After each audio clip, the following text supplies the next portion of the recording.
હવે કૃષ્ણ ભગવાન સાથે જ સંકળાયેલા બીજા અમુક તીર્થ સ્થાનો છે, એની પણ સાથે સાથે વાત કરી લઈએ, જેમાં આવે છે ભાલકા તીર્થ. હવે ભાલકા તીર્થ ક્યાં આવેલું છે? એ આવેલું છે ગીર સોમનાથ. હવે સ્ટોરી બહુ લાંબી છે, પરંતુ હું તમને ટૂંકમાં કહી દઉં છું કે મહાભારત પૂરું થાય છે, એના પછી છેલ્લે ઓકે દ્રૌપદીનો પણ શ્રાપ આવે છે, એક મુનિનો પણ શ્રાપ આવે છે. એને હું આની અંદર વાર્તાની અંદર નથી લેતો, બહુ લાંબી થઈ જશે. પરંતુ દ્વારકા જ્યારે એના અંત સમયમાં હોય છે, દ્રૌપદીના શ્રાપના લીધે એક મુનિ છે એમના દ્વારા પણ શ્રાપ આપવામાં આવે છે, તો જ્યારે અંત ભાગમાં હોય છે ત્યારે કૃષ્ણ ભગવાન અને જે યાદવો છે એ સોમનાથની યાત્રાએ પગપાળા જાય છે. એમાં એ જે શ્રાપ હોય છે એ શ્રાપના લીધે જે યાદવો છે એ અંદરો અંદર ઝઘડે છે અને અંદરો અંદર જ મરી જાય છે. બધા યાદવો મરી જાય છે, માત્ર કૃષ્ણ ભગવાન બચે છે. અને કૃષ્ણ ભગવાન છે એ સોમનાથની યાત્રા શરૂ રાખે છે. સોમનાથની યાત્રા જતા હોય છે ત્યાં વચ્ચે વિશ્રામ કરવા માટે એક ઝાડ નીચે બેઠા હોય છે, જે પીપળાના વૃક્ષનું ઝાડ હોય છે. ત્યાં જરુ નામનો પારધી આવે છે. જરુ નામનો પારધી છે એ હરણનો શિકાર કરવા માટે જાય છે.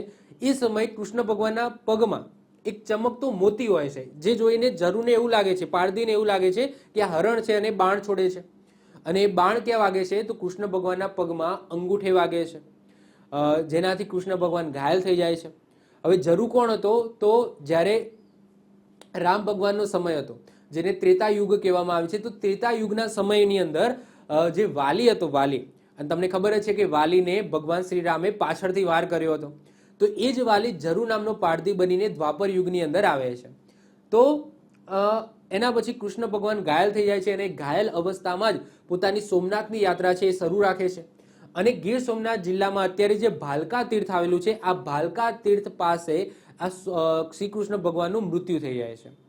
શ્રી કૃષ્ણ ભગવાને પણ ભગવદ્ ગીતાની અંદર કીધેલું છે કે જેનો જન્મ થાય છે એનું મૃત્યુ થાય છે.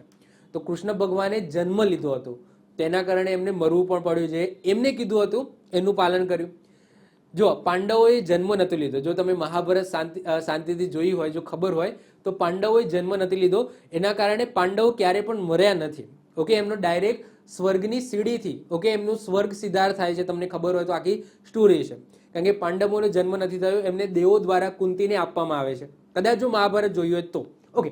તો બધા ચલો એને જવા દો, ના કે બહુ લાંબુ થઈ જશે. એ આપણે ઇતિહાસની અંદર જોઈશું. તો એ વખતે કૃષ્ણ ભગવાનનું આ જગ્યાએ મૃત્યુ થાય છે. તો એ જે જગ્યા છે એને આજે ભાલકા તીર્થ તરીકે ઓળખવામાં આવે છે. તમે એ જોઈ શકો, આ મૂર્તિ છે, ભગવાન કૃષ્ણનો જે પગ છે ત્યાં બાણ વાગેલું છે, લોહી લોહી દેખાય છે.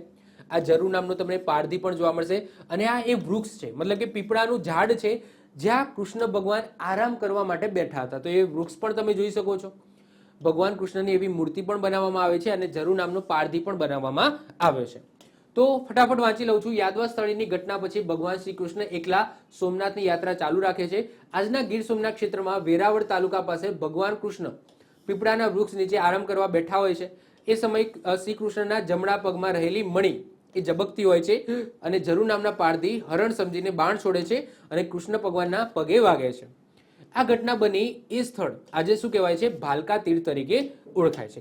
આવી જ રીતના ઓછા સમયની અંદર મહત્વપૂર્ણ નોલેજ મેળવવા માટે અને મને સપોર્ટ કરવા માટે આજે જ આપણી યુટ્યુબ ચેનલ ટીચિંગ કિશન ક્લિપને સબસ્ક્રાઇબ કરો.